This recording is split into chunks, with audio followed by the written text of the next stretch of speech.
The hawk was really big, the largest bird that Kang Lan or probably any other human being had ever seen with their own eyes outside of a movie screen.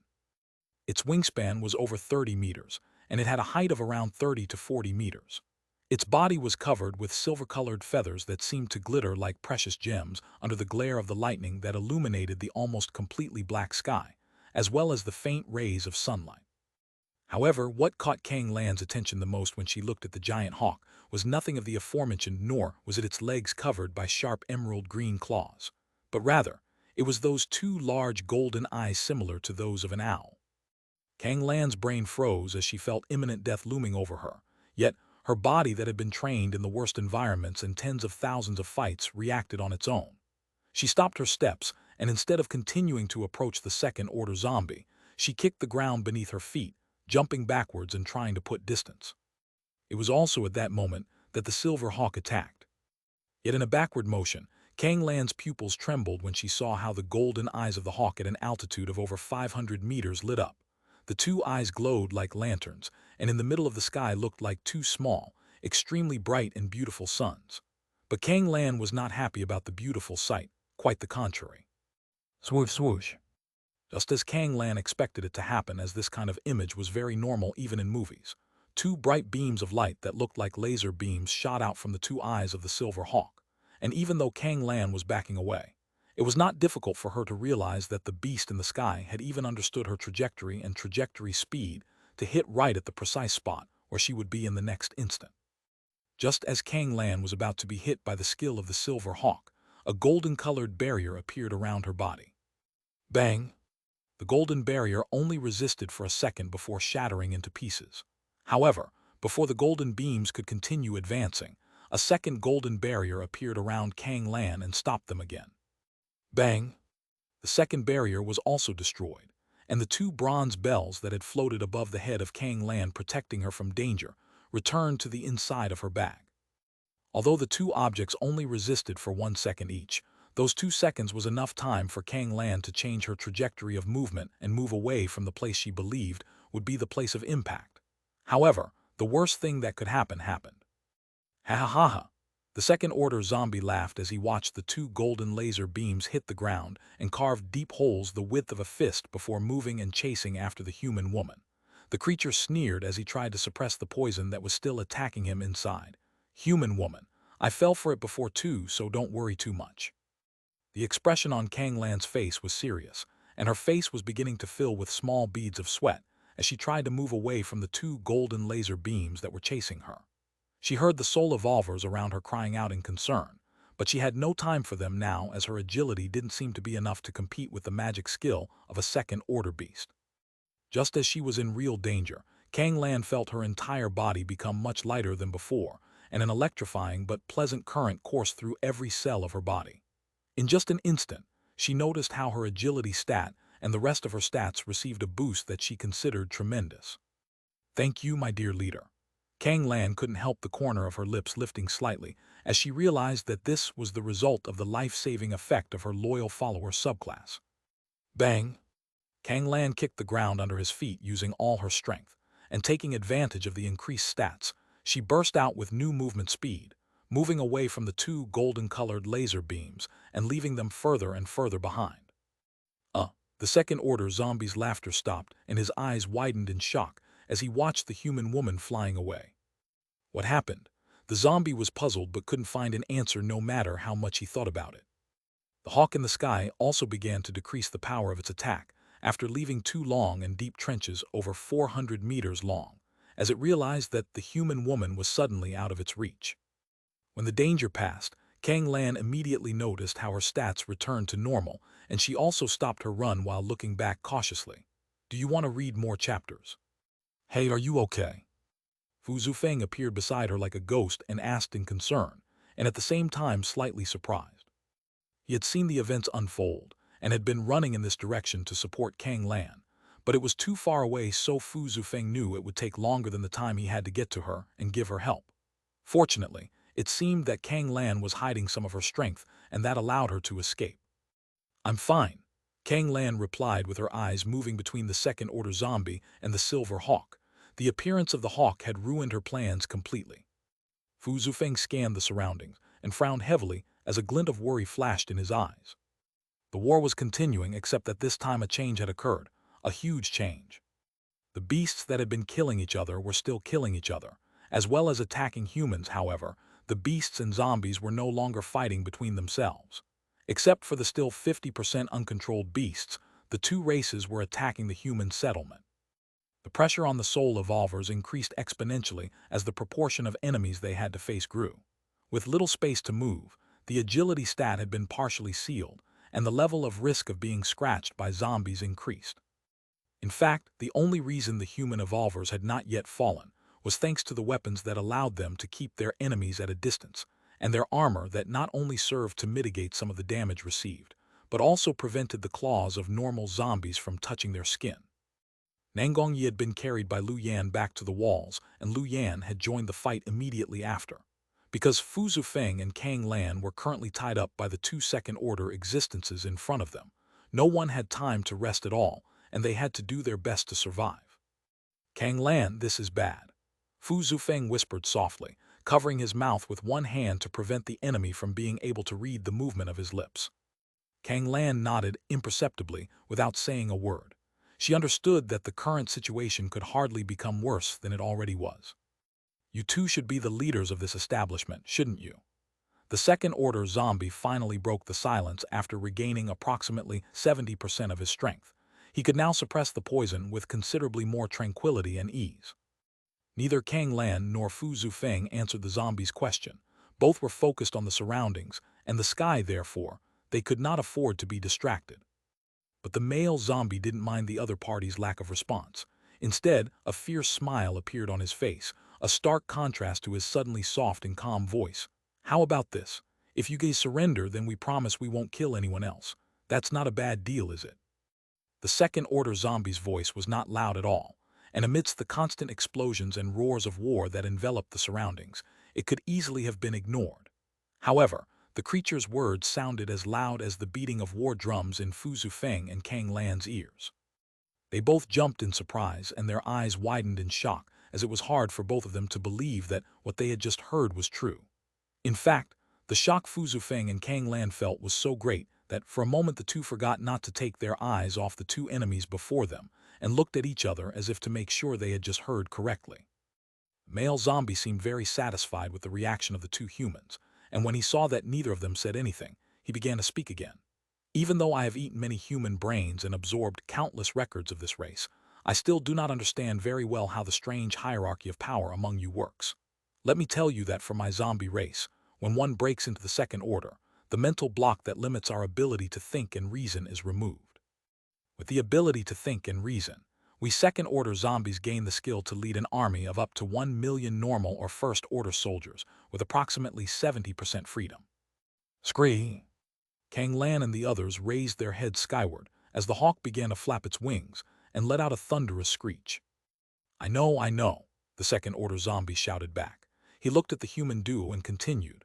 Unlike that beast in the sky that can't speak despite being in the second order and barely being able to lead an army of up to 100,000 mutant beasts with only 50% freedom, we zombies are different. So, as long as you guys surrender, I promise that at least 90% of you won't get eaten tonight. How about that? Surrender? The zombies wanted the humans to surrender. Kang Lan and Fu Zufeng were in shock. This was the first time they had heard of such a thing. It was normal for zombies to eat humans or anything that crossed their path regardless of race. Even the intelligent zombies Bai Zemin had faced so far were no different in this respect. In the sky, inside the Sky Destroyer, the expression of Bai Zemin was thoughtful while the expressions of Shen Mei, Ziya, and his mother Yilinger showed that they were just as shocked as Kang Lan and Fu Zufeng. That zombie talked about a male mermaid. Shen Mei looked at Bai Zemin as she said these words. She, unlike Ziya and Yilinger, knew that Bai Zemin was in alliance with a female mermaid. Suddenly, Bai Zemin stood up and attracted the attention of the people in the command room. Leader! Ziya looked at him in surprise and stepped back to make some space for him to walk past her. Kang Jun, follow me. The rest of you all wait here. Bai Zemin commanded, and his body suddenly disappeared without giving anyone time to say anything. Along with Bai Zemin's disappearance, the weaver ant covered by a thick dark cloak also disappeared from the room like a ghost after being enveloped by a faint white light. On the ground, Kang Lan and Fu Zufeng's expressions were ugly. The second-order zombie didn't look anxious, but the hawk in the sky clearly didn't have such patience. Besides, for every second they stood there doing nothing, the danger for the human troops increased. More than 300 soul evolvers had lost their lives so far, along with more than 2,200 other armed soldiers, as well as the explosion of 3 battle tanks, 7 IFVs, and more than 40 military or modified vehicles. Even though the number of enemies killed was countless times higher, such kind of loss was too much for the not yet fully established humanity, and both Kang Lan and Fu Zufeng knew that by every minute the death and loss count would increase more and more. You guys can take your time, haha. Although I'm afraid many might die in the process. Besides, the male zombie laughed slyly. A large-sized fluctuation of mana and magic rippled across the sky, and the zombie said quietly, "I'm afraid my teammate might not be as patient and wait as I am." At a little over half a kilometer high, the silver hawk's eyes glowed again. But compared to the previous time, the glow in its eyes began to grow brighter and brighter with each passing second. The expression of Kang Lan became even uglier when she realized that the attack the beast was going to launch this time was several times more terrifying than the previous one, and the worst of all was that she could do nothing to prevent it from launching it. Fu Zufeng clenched his dagger tightly, and a flash of anger, as well as helplessness, shone in his black eyes. He was an assassin, and his range was even shorter than that of a normal warrior. While he could leap and attack the hawk, that would leave him exposed to the attacks of the beast that could move freely through the air. Just at that moment, the glowing eyes of the hawk shut off, and the beast abruptly raised its head to the sky. A curious sound came from its peak, but before anyone could understand what was happening, a flash of red light fell from the clouds with a mighty thunderous boom. The hawk's body was hit right in the back even before it could move away from the object's trajectory. The beast didn't even understand what was happening when its body was brought to the ground. Boom! The ground shook, causing everyone within 2,000 meters around the impact center to stagger. Amidst the powerful rumbling, a large cloud of dust rose into the sky and covered the sight of everyone in the vicinity to the point where if one were to look from afar, they could see bright lights of the different magic skills amidst a blanket of darkness. Kang Lan and Fu Zufeng were just like the others and had no idea what was going on, but they both raised their guards to the maximum and even began to panic a little. Bang! An explosion followed by a strong gale blew all the dust away from the surroundings, and when everyone's sight cleared, they saw the male zombie finishing a diagonal slash.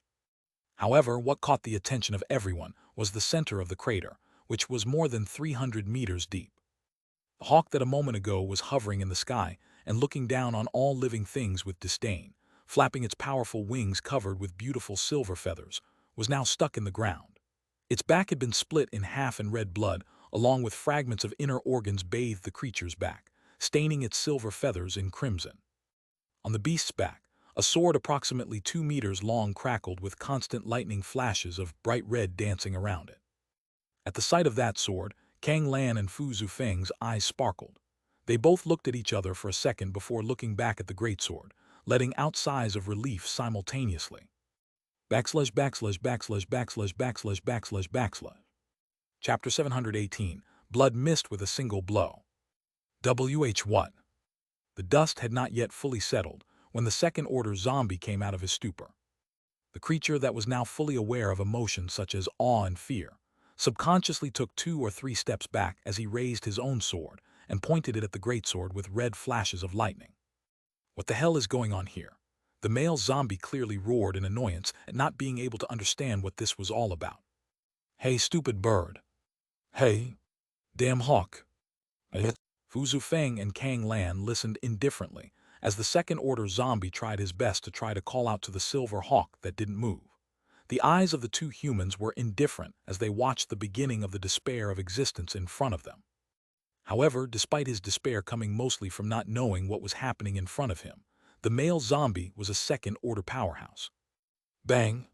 The creature stomped hard on the ground beneath his feet, causing deep cracks to appear in the surrounding area and the ground he was standing on to sink. In just an instant, the second-order zombie had disappeared from his position. Kang Lan felt something cold approaching her neck, and even though she was unable to follow the movements of the second-order zombie's sword, her expression remained unperturbed. Clang! Human! Zombie! Fu Zufeng scoffed as he blocked the male zombie's sword with his dagger. There was no longer any anxiety in his eyes, and he even dared to joke a little. This was the result of the appearance of the transcendent faction's god of war. Even if Bai Zemin hadn't shown himself yet, his signature weapon was stuck on the back of the formerly proud and arrogant Silver Hawk. That giant sword and crimson lightning flashes were unmistakable, and anyone who had fought with Bai Zemin on at least one battlefield would recognize it at a glance. The figures of Fu Zufeng and the second-order male zombie became blurry before the eyes of Kang Lan. She watched as sparks flew everywhere like fireworks at the same time, as the sound of metal clashing against metal echoed around her.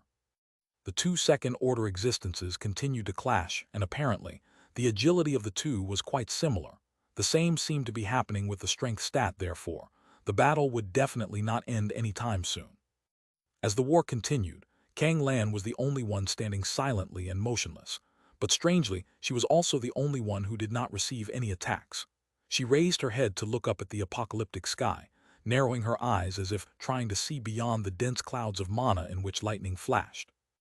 In the sky, standing at the edge of the Sky Destroyer, and where the winds were blowing especially hard, Bai Zemin nodded in satisfaction as he received the records of the silver-feathered hawk after throwing his weapon from approximately 20,000 feet in the air.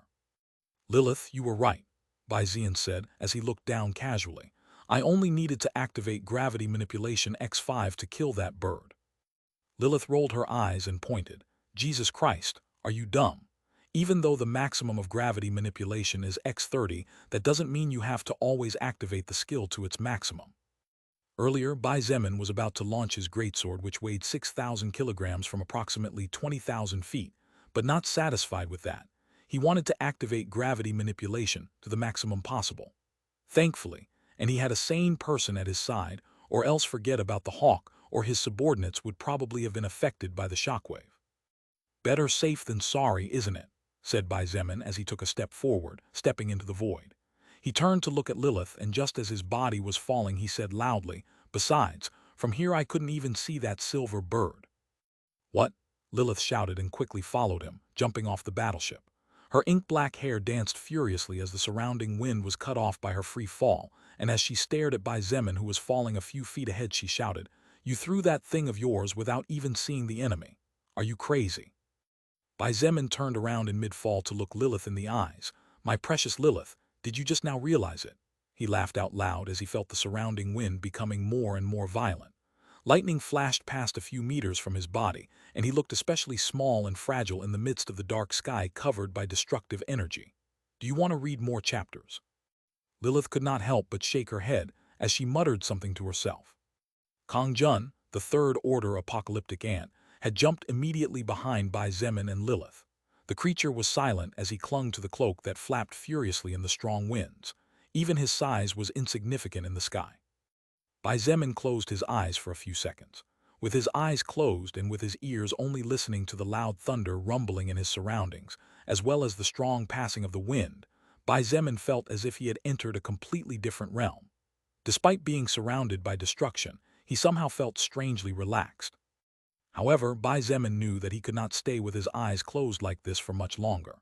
Even he would suffer several serious injuries if he casually fell from such heights, or at least his past self. He turned his body so that his feet were now pointing towards the ground, and despite the distance, he caught a glimpse of the horrific battlefield that was getting worse with each passing second.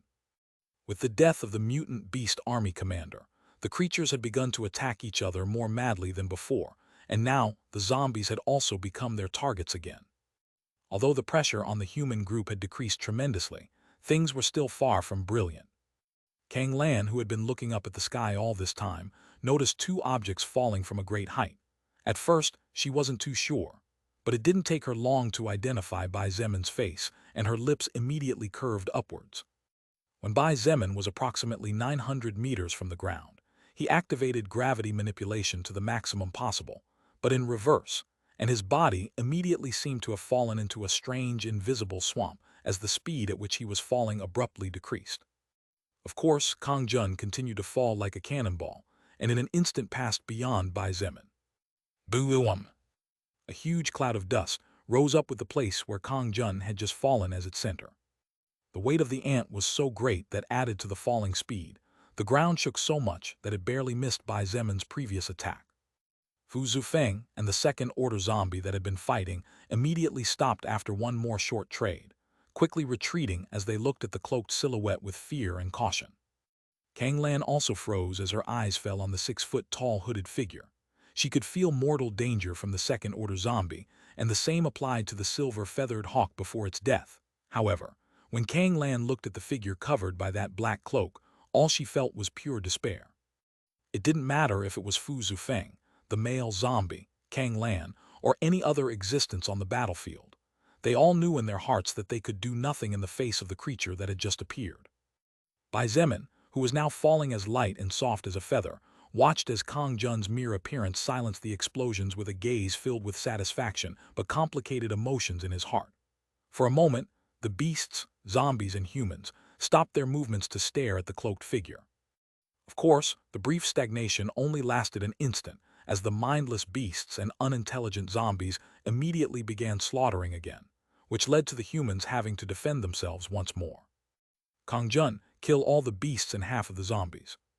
Bai Zemin's voice thundered from the sky, attracting the human group's attention immediately. Leader, Lu Yan raised his head in disbelief when he heard the voice of that young man who had disappeared for about a whole month. When his eyes fell upon that figure high in the sky that was slowly approaching land, his eyes flashed with hope and he subconsciously shouted aloud, "Leader Bai! Leader! Legion Commander! It's the leader Bai! That person is Bai Zemin, he's really back. Just in time." There were several new soul evolvers who had joined the troops recently, therefore, not everyone knew Bai Zemin. However, when the newer ones heard the excited voices of the older ones, and when they saw everyone's hopeful face, all the amazing legends about the founder of the Transcendent faction flashed in their memories. However, there were some who were still skeptical.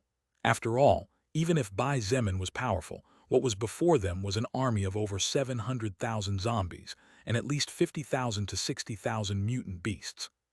But what they saw next was something that chilled their blood and that they would probably not forget for the rest of their lives. It was also at that moment when Bai Zemin finally understood the reason why Kang Jun was called Apocalyptic Ant by the Soul Record.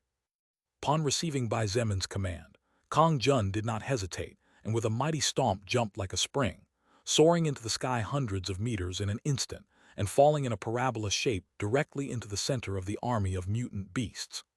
Boom! The mutant beasts that were 40-50 meters close to where Kang Jun had just landed were directly turned into a bloody mist as their bodies exploded into small red pieces after being hit by the shockwave. As for all the beasts outside that range up to a range of 500 meters, they were sent flying in such a way that they hit the mutant beasts behind them. Kang Jun was a weaver ant despite having intelligence comparable to that of an adult human. He did not care about the chaos of his enemies, nor did he have feelings of pride in crushing enemies that were insignificant to him. Kang Jun, unlike 99% of humans, was a weaver ant who valued work and finished it as quickly and effectively as possible. His body was not visible to humans, and the mutant beasts were the only thing within Kang Jun's range of vision. The creatures were charging toward him while others were killing each other, but Kang Jun was frigid as always. The third-order weaver ant raised his right fist towards the sky, and at the same time as he squatted down abruptly, he punched the ground in front of him with full power. Massacre! Kang Jun's hoarse and somewhat strange voice was covered by the powerful explosion that resulted from his punch. The explosion was so powerful that the rumbling completely overwhelmed the thunder explosions in the sky. Under the shocked and terrified stares of the humans, the ground split and large chunks of earth that had mutant beasts still standing on them broke off to be sent flying hundreds of feet into the air. The cracks extended for more than 5,000 meters with Kang Jun as the core, and at least 4,000 mutant beasts fell into them. However, the most terrifying thing had not yet happened. Strangely, no mutant beasts in the surrounding area roared or moved despite what had just happened. A second or two later, however, the body of a mutant beast that seemed to be a mutant leopard swelled up like a balloon before exploding into a pile of small drops of blood. Boom, boom, boom, boom, boom, boom, boom. With the first mutant beast swelling and exploding, all the others began to experience the same fate. Unclassified or first order, big or small, attack type or defense type, none of this mattered as their bodies exploded without letting the creatures even squeal in pain once. Bai Zemin's feet had yet to touch the ground. He was about 400 meters in the air, and as he watched what appeared to be floating islands turn into a pile of dust, as well as the cloud of red blood that in an instant covered everything within at least 3 kilometers, his eyes trembled in terror. Kang Jun had activated a skill, there was no doubt about it. However, a single skill had slaughtered at least 40,000 mutant beasts, among which there was definitely no shortage of first-order existences. Bai Zemin could not help but shudder at the mere memory that he had led his group into the Sky Destroyer where this creature awaited them. Chapter 719, Betrayal. Kang Jun's true power was something that Bai Zemin did not know before, and all he knew was that the third-order Weaver ant was definitely a lot more powerful compared to the other third-order Weaver ants that he and Shangyu and Bingzhu had fought and defeated. However, what Bai Zemin had in no way expected was such a frightening demonstration of power as the one he had just witnessed. If not for the fact that Kang Jun was an intelligent existence, and if he had carelessly carried out Bai Zemin's order, then the entire group of soul evolvers and the human soldiers shooting from the front walls of the base would have been wiped off the map. Worst of all, none of them would have even known how or why they died. How high was Kang Jun's strength stat really? How pure was his soul power? What was that strange but powerful skill he had used? These were the 3 main questions that Bai Zemin was asking himself at the moment. The only 2 reasons why Bai Zemin could face enemies far above his level and scale of power were because of the great synchronization his terrifying skills had with each other, as well as the fact that his soul power was way more pure compared to those of his level, and therefore that quality could help him close the gap caused by quantity. However, Bai Zemin was clear that he was not the only existence in the universe with very pure soul power, and as a matter of fact, practically all the members of his transcendent faction were existences with relatively pure soul power compared to most of the soul evolvers at their level. Since Bai Zemin had allies like this, he naturally expected to find enemies with very pure soul power in the perhaps not-so-distant future. The level 50 Rhino was a prime example of this, as it even forced Nangongyi to activate one of his most powerful skills even though they were both at the same level and order. But Bai Zemin definitely did not expect to meet an existence whose soul power was so pure like Kang Jun. He was really happy that things turned out well, thanks to the Queen of the Weaver Ants Shilin. Because Bai Zemin didn't even want to think about the consequences of a confrontation against such terrifying beings with Meng Qi and others around. By the time Bai Zemin's feet touched the ground again after his free fall from over 20,000 feet, the mutant beasts and zombies were still continuing to fight even after the disaster Kang Jun had just caused to the battlefield. The human group also began to fight as they had no time to stand and gawk at the apocalyptic scene in front of them. However, the pressure on each of them decreased tremendously now that just over half of the army of mutant beasts had been annihilated. What? The male zombie stepped back while keeping his eyes fixed in the distance.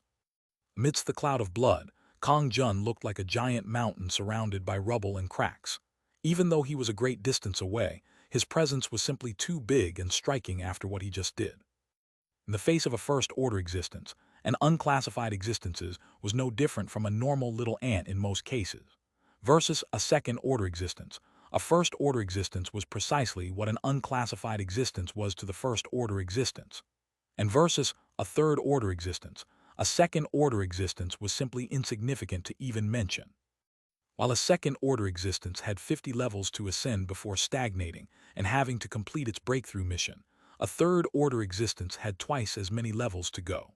More levels meant more soul power, and more soul power meant more overall power. Maybe there were tens of millions of unclassified existences capable of jumping levels and fighting against first-order existences, since the level difference would not even exceed 50 even if the unclassified existence was level 0. However, the fact that those unclassified existences could jump levels to fight against first-order existences did not mean that, when they were first-order existences, they would be able to face second-order existences. And the odds of them being able to face third-order existences after reaching second order were basically nil unless they were monsters among monsters. The male zombie was a level 67 second-order existence. However, in front of Kang Jun he was no different from an ant. Ironies of life. Kang Lan and Fu Zufeng's faces were pale as they looked at Kang Jun. However, they soon lost sight of him. Boom. Everyone's eyes moved towards the center of the zombie army that was pushing forward and surrounding the base. These creatures that knew no fear were throwing themselves into the moat directly, and after filling a part of it, the zombies walking behind were using the bodies of their fellow zombies to walk through the water. This was only possible because the number of enemies this time had been too overwhelming for the mutant piranhas, or otherwise this kind of tactic wouldn't work at all. Followed by a powerful explosion, the earth split apart and soared into the sky. The pieces of earth were so large that, from a distance, they looked like small floating islands typically seen in fantasy movies or book illustrations of the same genre. Another huge cloud of blood rose into the sky as tens of thousands of zombies exploded. Not even a fragment of their internal organs remained unharmed, as everything was crushed to the point that the only thing visible was blood and more blood. The male zombie had regained parts of his emotions after unlocking intelligence. Therefore, fear naturally began to grow in him as he realized that things seemed to have gone south. However, when the creature thought about fleeing, his steps stopped after advancing half a meter. "If I were you, I wouldn't move too much." The male zombie heard again the voice of the young human man, who had ordered that terrifying existence to slaughter the mutant beasts and half of his zombie army. When did you put these things here?" Bai Zemin looked from behind at the second-order zombie. His eyes were indifferent to the creature's outburst of anger. "It seems your intelligence has developed quite well. Too bad, you don't seem to be able to control your temper," Bai Zemin said while casually wagging the index finger of his right hand. The male zombie froze as he felt one of the hundreds of thin, but lethal blood threads surrounding his body pressing against his throat. The explosive temper of the second-order zombie was immediately turned off when he felt his own blood running down his skin, and no longer dared to scream as before for fear that his head would detach from his body. The use of thin blood threads was one of the best methods Bai Zemin had to limit the movements of his enemies. It was just that using them in a battle against powerful existences was very hard since he needed to do it without his enemies noticing. Boom! Boom! Boom! The sound of explosions and the rumbling of the earth could still be clearly sensed. The smell of blood was incredibly thick, and even with the strong winds blowing fiercely during the world's evolution process, it didn't seem like it was going to fade anytime soon. The pressure from the soul evolvers had practically disappeared at this point, and the soldiers on the walls had stopped firing after receiving orders from the higher-ups. Kang Jun's power was being demonstrated in live action for all to see. A single existence eliminating armies. Fu Zufeng muttered with wide eyes and subconsciously pointed out, "Somehow, that person resembles the leader in the way he fights." "Person?" Kang Lan shook her head secretly. She was one of Bai Zemin's loyal followers, so she could also sense that Kang Jun was not human in any way. "I guess I could ask him later," Kang Lan reasoned as she watched Bai Zemin walking towards the large silver hawk. Bai Zemin grabbed his greatsword by the hilt and with a nimble leap landed right on the head of the dead beast.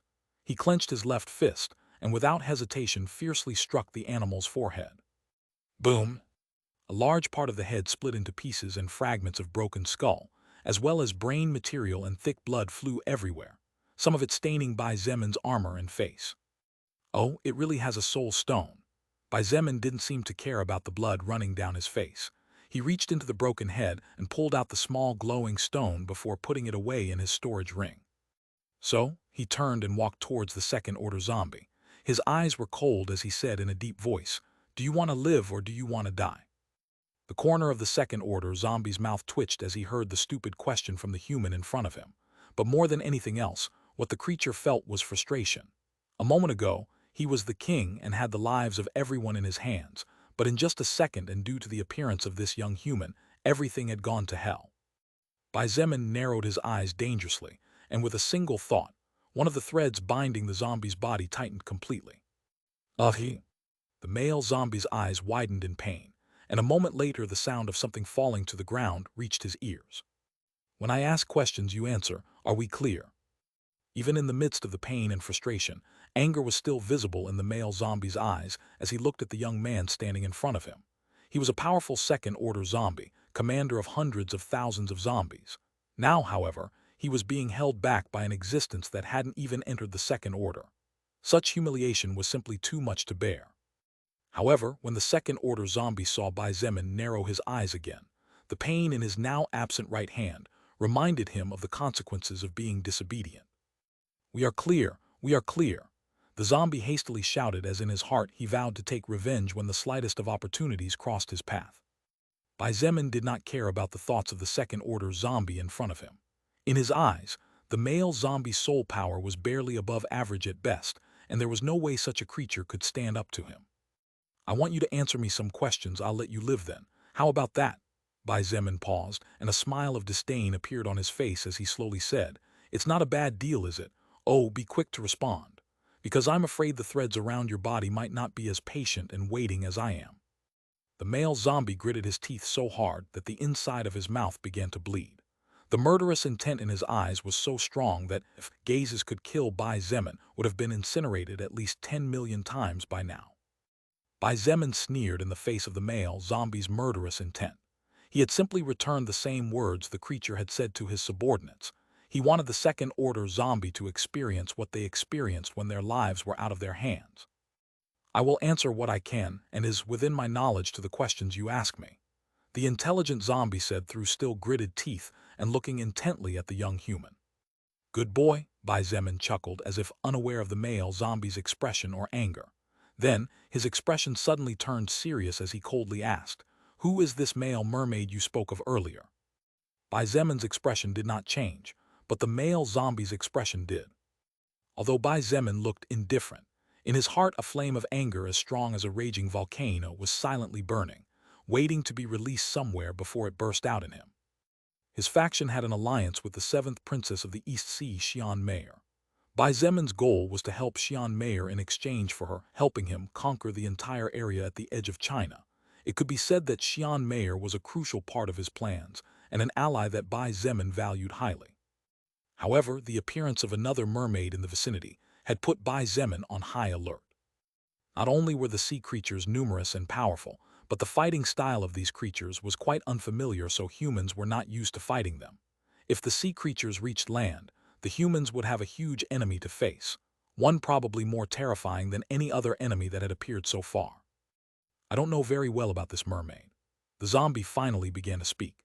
His expression had calmed down quite a bit, and his voice was coarse and firm in contrast to his previous attitude.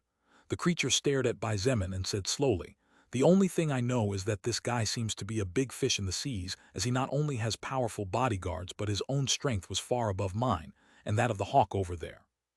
Bai Zemin nodded silently. His expression did not change at all so that no one would know what he was thinking. However, now he could 100% confirm that this male mermaid that the second-order zombie in front of him was talking about was definitely part of the same royal family that Xian Meier belonged to. It was just that Bai Zemin didn't understand some things. Why had that male mermaid appeared in this area? Why did he want to use the zombies and mutant beasts to force humans into submission? What happened to Xian Meier? But the more important question was another. "That mermaid princess betrayed me." Bai Zemin's eyes flashed with a tinge of murderous intent that he soon forcibly suppressed. He would focus on getting what answers he could to the questions he had first. He would settle the bills later. Chapter 720, A Heaven-Defying Treasure Like No Other. "Since you don't seem to know very much about this guy from the seas, then just forget it." Bai Zemin casually waved his hand as he said those words. "Ugh," the second-order zombie grunted in pain as all the threads around his body tightened, and several bloody marks appeared on him. "Oops, sorry," Bai Zemin apologized. His voice didn't have the slightest bit of regret in it as he said with a smile, "It's just that I was hoping to get a clearer answer from you and got so disappointed that I subconsciously moved my hand and pulled the threads." Subconsciously my ass. It was what the second-order zombie wanted to roar in the young human's face but naturally didn't dare to say. The male zombie in front of Bai Zemin was a pure melee existence, but despite knowing little about the skills of mages, he could easily tell that the blood threads surrounding his body were being controlled by magic and mana. It was definitely not something that moved casually just because the other party, subconsciously, moved his hand. Bai Zemin sneered in his heart as he watched the zombie grit his teeth but didn't say anything. The thing from before had been just a small warning to let the creature know that if he dared to mislead him with anything or hide information from him, and he found out, then he would cut him into hundreds of pieces in an instant. "So, what about your suggestion from before?" "Suggestion, don't play dumb, you know well what I'm talking about." Bai Zemin narrowed his eyes and pointed out in a hard voice, "Why were you and that hawk looking for my group to submit? What is or what are the plans of this mermaid male? What did he promise you and that hawk to make two proud second-order existences so willing to become part-time employees?" The second-order zombie lowered his head for a moment. This time, Bai Zemin did not interrupt him even after a few seconds passed. Finally, after what seemed like an eternity in the middle of the now mostly silent battlefield, in which the remaining zombies were being contained by Kang Jun, without killing them just as Bai Zemin had ordered earlier, the male zombie opened his mouth to speak. "I know it will be hard to believe, but the reason why we wanted this human group to surrender is unknown to me, and the hawk you killed didn't know either. When that mermaid guy appeared before us, the stupid hawk and I were fighting near the periphery of the East Sea. Even though that mermaid guy looks like a woman, he is really powerful to the point that neither of us two could do anything against him." Bai Zemin listened silently, and without saying a word to what he had just heard. He had learned from Xian Mayer that all the members of the royal family were great talents, and every prince and princess was tremendously powerful therefore. He did not find it surprising at all that the union of two second-order existences could do nothing against the mysterious mermaid man. Xian Mayer could fight third-order existences even though she was still in the second order about 2 months ago, so it was to be expected that those who shared some of her blood were at least not very inferior in talent. The second-order zombie continued, "Be that as it may, this mermaid guy promised to give us a fruit that allows us to avoid a requirement when it comes to class advancement, and—" "Stop!" Bai Zemin abruptly interrupted. His eyes were like those of a beast, and he subconsciously took a step forward as he stared at the second-order zombie that gradually began to get worried. "That thing you said just now, repeat it one more time for me." "That mermaid guy promised to give us a fruit that allows us to avoid, or better said automatically, completes a requirement when it comes to class advancement." It was not only Bai Zemin who gasped when he heard these words, but Kang Lan and Fu Zufeng standing nearby and listening to the conversation were no different either. When it came to breaking from one order to the other, completing the evolution requirements could become an incredibly tedious task, for most depending on the difficulty of the path each had chosen to walk. However, it was true that during that period of stagnation, an existence could hardly become more powerful as all soul power gained would be analyzed and upgraded once all requirements were completed. In other words, if an existence took too long to complete its class evolution requirements, then it was highly probable that said existence would fall behind the rest. This could even put the life of that existence in danger regardless of how brilliant its future might be. In the long history of the universe, there were not a few brilliant geniuses who died in the process of evolution, with massive amounts of incredibly pure soul power waiting for them beyond that barrier that blocked them. Many of them even died when they only lacked one last requirement, one last step. If what the second-order zombie was saying was true, one could only try to imagine how precious the fruit in the possession of the male mermaid was. "No, wait a minute." Bai Zemin's eyes flashed fiercely as something he almost overlooked sparkled in his head. If the unknown male mermaid really possessed such a divine natural treasure, and since both, the second-order zombie and the silver-feathered hawk were willing to work for him, then that could only mean two things. First, the male mermaid had no intention of bearing any fruit. Second, the male mermaid was in possession of a plant that gave him constant supplies of such fruits, so he couldn't care less about giving two in exchange for some help on the ground. Bai Zemin narrowed his eyes and asked seemingly to no one, "Can such a treasure really exist in this universe? A treasure capable of even affecting the records of the soul record?" Kang Lan and Fu Zufeng were confused, just like the second-order zombie. The creature believed that Bai Zemin was talking to him, so he quickly replied, "I'm not lying. That mermaid guy was a second-order existence when he appeared in front of me in that stupid hawk, but after eating a strange milk-white fruit, his soul power explosively increased, and he shot up several levels after breaking into the third order. I'm sure he was waiting for that precise moment before breaking, so he could convince us that he wasn't lying. Besides, the fruit's records actually gave that description." However, Bai Zemin was talking neither to Fu Zufeng, nor to Kang Lan, nor to the second-order zombie. "To be honest with you, I've never in my life heard about the existence of such a crazy natural treasure as what this zombie is describing." Lilith, who was invisible to everyone except for Bai Zemin and standing beside him, replied. Her voice was very careful and analytical, as if she was not quite sure about it but with her own thoughts of the matter. "However, little brother Zemin, I think this zombie in front of you might be telling the truth." Bai Zemin blinked. He didn't say anything as he actually also felt that the second-order zombie wasn't lying, but he wanted to know why Lilith thought so. She, even though he didn't say anything, understood his thoughts, which is why after a few seconds of silence she explained. "Actually, I think you two have already realized that the Earth doesn't seem to be a normal world. You have been in another world not too long ago, but your experience is not very much. However, I can tell you with confidence that everything that is happening in this world is irregularity after irregularity." Lilith had been astonished by the situation on Earth from the very beginning, when the soul record first appeared. However, it was only after the events near the constellation of the heavenly wolf Sirius that she began to pay more attention to this small blue planet, which was not only invisible to the higher existences, but was even able to come out unscathed from the attack of one of the most powerful and terrifying beings in history, God. Bai Zemin, Shangyuan Bingzu, Chen He, Fu Zufeng, the Nangong brothers Kang Lan, Meng Qi. The number of talents Lilith had seen so far and in China alone were so many that she could not believe that each and every one of them had been born by mere coincidence or not in the same world and in the same era. Each and every one of them, hundreds of people with the talent to become fourth-order existences, all born in the same world and within the same era. Such a thing was absolutely abnormal no matter how Lilith looked at it after comparing it with the countless worlds she had visited either for short or long periods.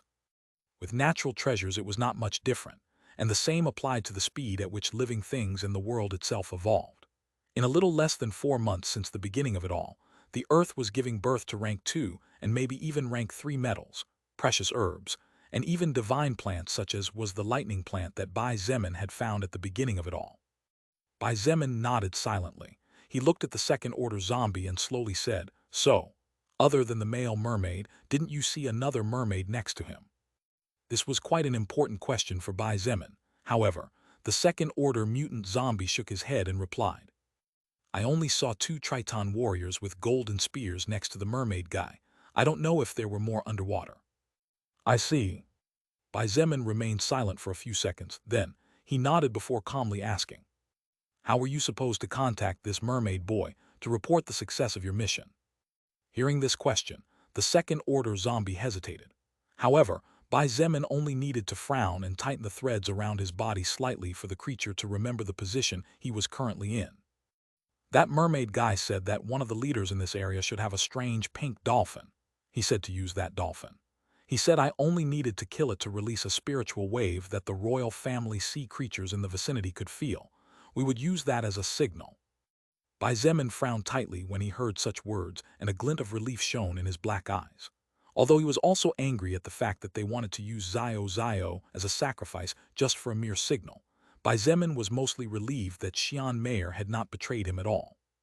He had seen the affection Xian Meyer had for Zio, which was why Bai Zemin in no way believed that the 7th princess was willing to kill the little pink dolphin. It seems that this mermaid guy found out that Xian Meyer entered into an alliance with humans. Bai Zemin quickly deduced what was going on. Although he didn't understand the current situation very well and probably wouldn't get too much more information from the zombie in front of him, Bai Zemin could deduce several things from the relatively few pieces of information he had just heard. First, it was clear that Xian Meyer was experiencing her own difficulties, or otherwise, it was unlikely that she would let one of her siblings sneak into the area she was working and gathering her own army. As to what her current situation was, Bai Zemin did not know exactly. Second, one of the princes of the sea race of the East Sea was finally on the move. What was worse was that this mermaid prince seemed to intend to use mankind for his own purposes, which Bai Zemin did not know but could somehow imagine without too much difficulty. Third, last but not least, a matchless treasure had just appeared in this world. Now that Bai Zemin had knowledge of a treasure that could allow him to complete a class advancement requirement just because, he would definitely not let it go no matter what. Such kind of precious fruit, even if it only worked once per existence, as Bai Zemin was assuming, it was definitely the most valuable treasure of all. In fact, the heart of Lilith was beating violently as she stood beside Bai Zemin. If the higher existences knew about such a treasure, what kind of bloody war would break out, she thought in terror. Worse yet, if those fourth-order existences that have been waiting to complete one last impossible requirement for them were to have access to this kind of fruit, Wouldn't the universe be receiving countless factions of higher existences in no time?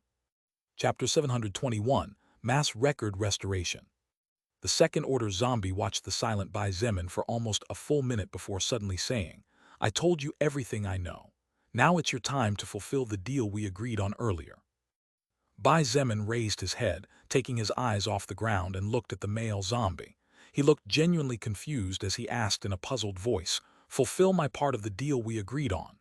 But what was the deal we agreed on? The second-order zombie's eyes widened and his temper threatened to explode on the spot. However, he managed to take a deep breath and after several seconds calmed down enough to say with great difficulty, "You promised. You promised that if I answered your questions you would let me go alive." Oh, Bai Zemin clapped his hands once and his eyes sparkled as if he had just received enlightenment. He nodded and said in a serious voice, "Of course, I will keep my word. I won't kill you and I will let you decide whether you want to leave or not." "You will let me decide whether I want to leave or not," the second-order zombie muttered. Was the male human in front of him crazy? The second-order zombie couldn't help but start to think that maybe Bai Zemin had several screws loose in his head. Forget about deciding whether he wanted to leave this damn place or not. The second-order zombie couldn't wait to get away from this damn hell he had fallen into as fast as possible. "Of course, first I have to ask you if you want to leave or if you want to stay here with us and work for me." Bai Zemin nodded with a serious expression on his face. His voice was very matter-of-fact, just like someone stating the obvious. However, in the ears of the second-order zombie, Kang Lan and Fu Zufeng, Bai Zemin's words really made no sense at all. Was he telling a zombie that he would give it a chance to work for him? Kang Lan and Fu Zufeng looked at each other a little dismayed. In fact, were it not for the fact that all the other soul evolvers were still keeping a respectful distance from the area where the conversation was taking place, it was highly likely that Bai Zemin would secretly start being called a lunatic. I want to leave now." The male zombie immediately made his decision. In fact, there was no decision to make to begin with. The choice was more than obvious. However, Bai Zemin smiled slightly and shook his head slightly as he said slowly, "There's no hurry. I haven't asked you yet, have I?" The second-order zombie was not stupid, and he immediately realized that the human man in front of him definitely had some scheme in his head. Warning bells started ringing in his head, but no matter when he thought about it, he simply couldn't find a way for the young human to keep his word while making him hesitate about staying or leaving. What do you want to do?" "Give me a moment." Bai Zemin raised his hand to signal him to wait a minute. Without waiting for a reply, Bai Zemin turned around and saw that Kang Jun had thrown around 152,000 zombies into a giant hole. At some point, the third-order ant had surrounded the area with stones to prevent the zombies from passing through easily. The battle had come to an end. At least for now, there didn't seem to be any more enemies arriving. "Kang Jun!" Bai Zemin shouted. His voice broke the distance into pieces and the weaver ant responded immediately, appearing beside him in a matter of seconds. Bai Zemin pointed at the second-order zombie and ordered in a deep voice, "Grab and take him to a secluded place." Kang Jun did not say a word and immediately moved to carry out the order given to him. What are you doing? Are you breaking your word? I knew that you humans are filthy creatures who don't know how to keep your promises. Are you still a man?" The second-order zombie became frantic as the 6-foot giant caught him in a bear hug from which he could not escape no matter how hard he tried. Kang Jun's strength stat was simply too high in comparison, and because he didn't fear zombie infection, he didn't need to worry about things like scratches. "Don't worry, I will definitely keep my word," Bai Zemin calmly muttered as he watched Kang Jun drag the second-order zombie away. His eyes glittered peculiarly as he said in a voice that only he could hear, "It's just that while I will let you live, it will no longer be as a zombie but you will be human again. You can decide what to do then." "Leader, what do we do now?" Kang Lan quickly approached Bai Zemin after the second-order zombie was pushed away by Kang Jun. She took her time to look at the face of the young man in front of her carefully. Even though the face of Bai Zemin had not aged at all, and even though his age and hers were similar, Kang Lan couldn't help but feel that aside from having become much more handsome over the past month, the current Bai Zemin seemed to have matured greatly compared to his previous self. In the past, she was just a girl who could be considered even slightly below average with her freckle-filled face. However, the current her not only had perfectly white and smooth skin like that of a newborn baby, but her charming body was enough to take any man's breath away. However, The current Kang Lan had never paid attention to any man in the entire faction despite her popularity. Now that she was looking at Bai Zemin, she couldn't help but think that perhaps she had been comparing all this time, and for that reason no man could get more than a sidelong glance. At the end of the day, it was hard to look sideways when the back of the person you were following was simply too charming in every way. Kang Lan knew that her talent for magic was superb, of the highest quality. Her mentality, like everyone else's, was no longer the same as the one that had accompanied her throughout her life. Why should she settle for little when she could strive for the best? While it was true that she was not in love with Bai Zemin by any means, Kang Lan believed that if she ever wanted to give herself to someone, then that man would have to be worthy of her person. Kang Lan. Bai Zemin nodded with a slight smile on his face. His eyes sparkled with praise as he said in an honest voice, "You have grown a lot over the past month, not only in level and strength but also in character and leadership ability. I was watching everything from the sky for a few minutes. Do you blame me for not helping sooner?" Bai Zemin expected her to take a moment to answer, however, to his little surprise. She immediately shook her head, and while staring him straight in the eyes said in a clear voice, "Not at all. All of us fight not only to obey orders, but we also do so because we have our own goals and desires in our hearts. Some desire strength, others long for peace, to protect their loved ones, to be reunited with their families, to play the hero in times of chaos. Whatever the reason, it is clear to all of us here that every time we go out to the battlefield it could be our last. No one has the right to complain to anyone but themselves for their own weakness." Bai Zemin was a little astonished, but he soon chuckled and nodded. "Is that so? You've really grown up." Kang Lan was as timid as a mouse at the beginning of the apocalypse. Bai Zemin could remember her old self from 4 months ago, but it was hard for him to compare her to the confident and assured beauty in front of him. "You've grown over the past month too, leader." Kang Lan smiled, which was incredibly rare as she always had a serious expression on her face. Bai Zemin closed his eyes and smiled without saying anything. Of course, not only Kang Lan had changed. Everyone had changed. Even Bai Zemin himself was no different in this regard. The circumstances they were dragged into had molded them into new ones. "Big brother." Fu Zufeng approached at that moment. He was so excited that he directly called out to Bai Zemin intimately, as he did when the group of people around was small and trustworthy. "Yo, Zufeng." Bai Zemin smiled gratefully as he looked at the slender young man that was looking at him with admiration that was impossible to hide. "Second order, huh? Not bad, kid. Who would have thought that that skinny little college kid, easily intimidated by everyone, would become a brave and powerful assassin that his enemies should fear and beware of?" Haha. Fu Zufeng laughed sheepishly and scratched his head with his free hand, while holding his dagger with the other. In front of the others, Fu Zufeng was a rather ruthless killer, but in front of Bai Zemin, he was like a little brother, who enjoyed the praise of the big brother he idolized. If someone knew the history of Fu Zufeng's past, it would probably be hard for them to think that this young man who now did not hesitate to chop heads off actually did not dare to kill a person in college as he was too terrified to do so. All right, let's save the words for later. The expression on Bai Zemin's face turned serious. He surveyed the surroundings and realized that all the soul evolvers in the distance were helping the wounded with what they could, while from inside the base, modified vehicles were pouring out in numbers. Little Luo Ning looked at Bai Zemin from a distance, giving him puppy eyes that made him smile. However, the little girl was very sensible and mature for someone her age because instead of running to him and hugging him as she urgently wanted and needed, she stayed behind to help the wounded and needy. Several medics climbed down from dozens of vehicles and began to apply emergency treatment to those most in need, before loading them onto stretchers made of wood covered in mana and mutant beast hide before taking them back for more treatment.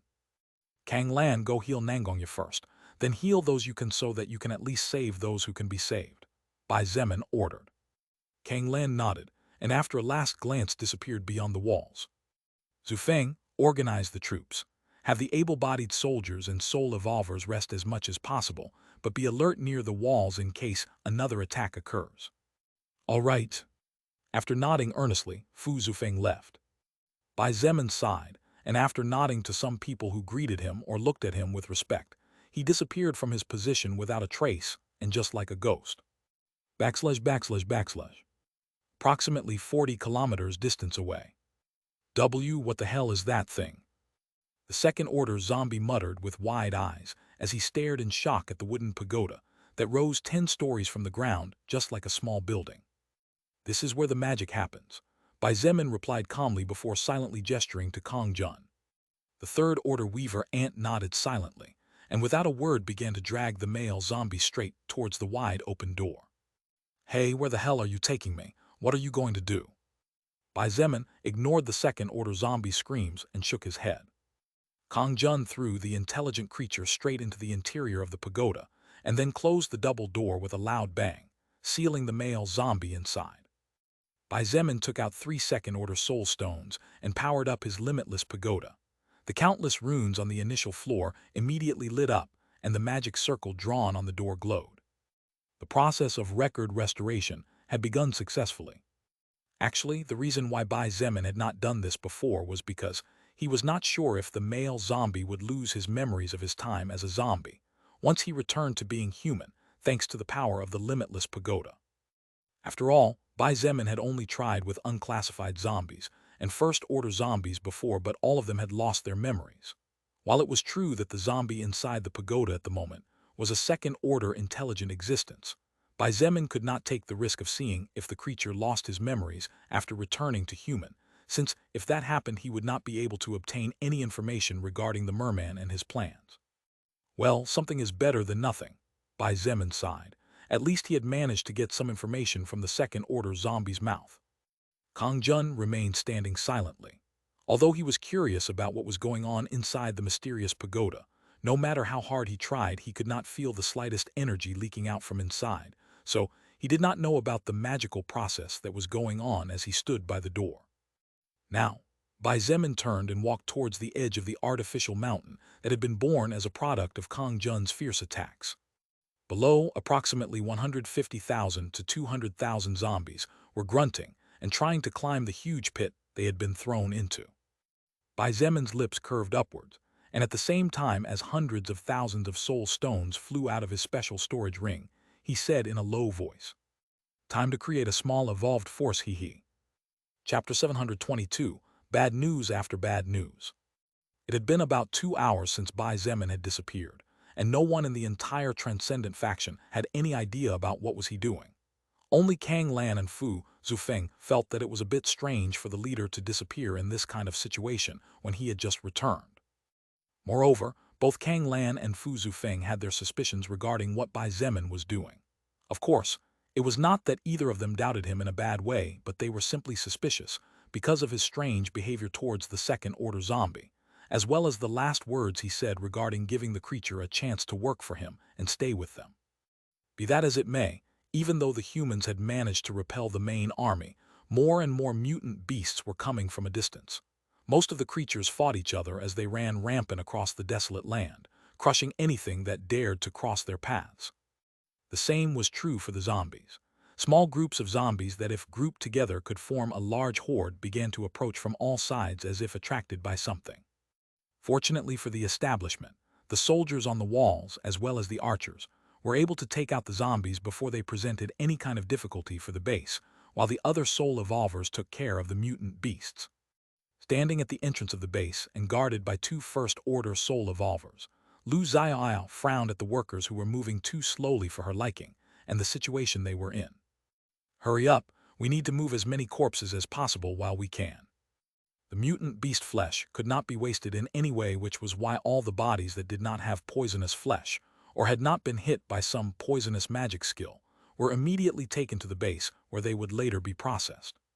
The flesh would be frozen and stored. The soul stones would be taken to the faction's secret storage. The pelts and leathers, as well as the carcasses of natural armor, would be dismantled to later be used during the forging of defensive equipment or to reinforce buildings and even the walls. Claws could even be used as weapons right away, while tendons could be used for bowstrings or crossbows. Practically nothing was wasted. In this kind of world, even the junk could have some use at some point. It was up to everyone to find that use. Standing near the moat, the Wen twins were standing under the guardianship of little Luo Ning, who was cautiously looking at the surroundings while holding her giant sword. "Luo Ning, why did you choose a greatsword as your main weapon?" Wen Yan, the twin who wore a ponytail, asked.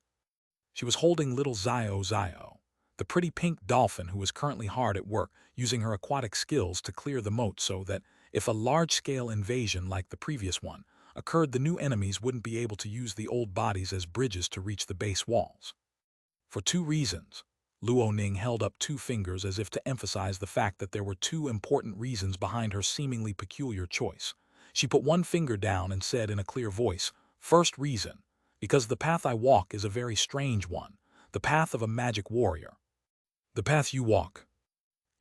Big Brother often uses those words to refer to the class we soul evolvers choose when we reach level 25 or above. Luo Ning, what is a magic warrior?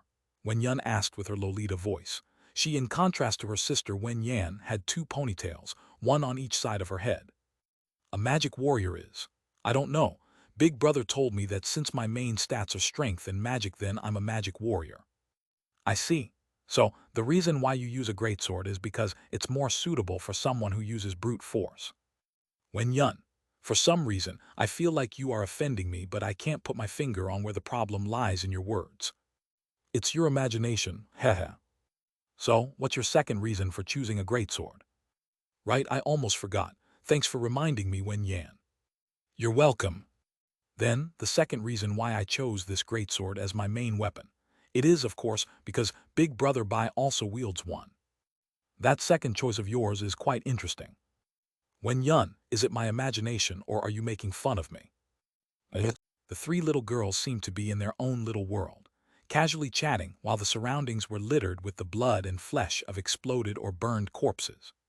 The little pink dolphin seemed to be really sick of listening to the girls talking all day, but since she had no choice, Zio continued to do her job obediently. She really couldn't wait for Bai Zemin to come back to hug her after such a long time.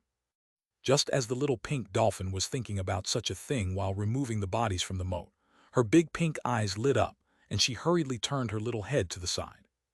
Pooh. Whoa. Wen Yan subconsciously opened her arms and took several steps back as the dolphin in her embrace exerted a tiny bit of force to jump, successfully slipping and escaping her grasp. The three girls followed little Zio's jumping trajectory with their eyes and froze when they saw the person who caught the little pink dolphin with ability. Big Brother. Big Brother Bai. The three girls immediately rushed over when they saw Bai Zemin a little over 100 meters ahead of them, forgetting the work they were doing. Bai Zemin chuckled as he saw the three little angels running towards him. Luo Ning was naturally countless times faster than the Wen twin sisters, so she was the first to come and hug him directly. Not long after, the Wen twins also arrived. Wen Yan took the left side, and Wen Yun took the right side as if they had both talked about it beforehand. In the past, the Wen twins were not especially close to Bai Zemin, and the two of them were only relatively closer to Shangyuan Bing Zhu, Wu Yijun, and Luo Ning. However, because the three aforementioned people spent a lot of time together with Bai Zemin, the Wen twins gradually began to get to know him and interact more with him. Due to Bai Zemin's personality, he did not take too long to win the fanaticism of the little twins, to the point that Shangyuan Bing Zhu looked at him with weird eyes several times, which made Bai Zemin feel a little uncomfortable for several days. Poo poo poo poo poo. Little Zio rubbed her soft little head against Bai Zemin's chest. It was as if she wanted to dig a hole in the armor and crawl in there forever.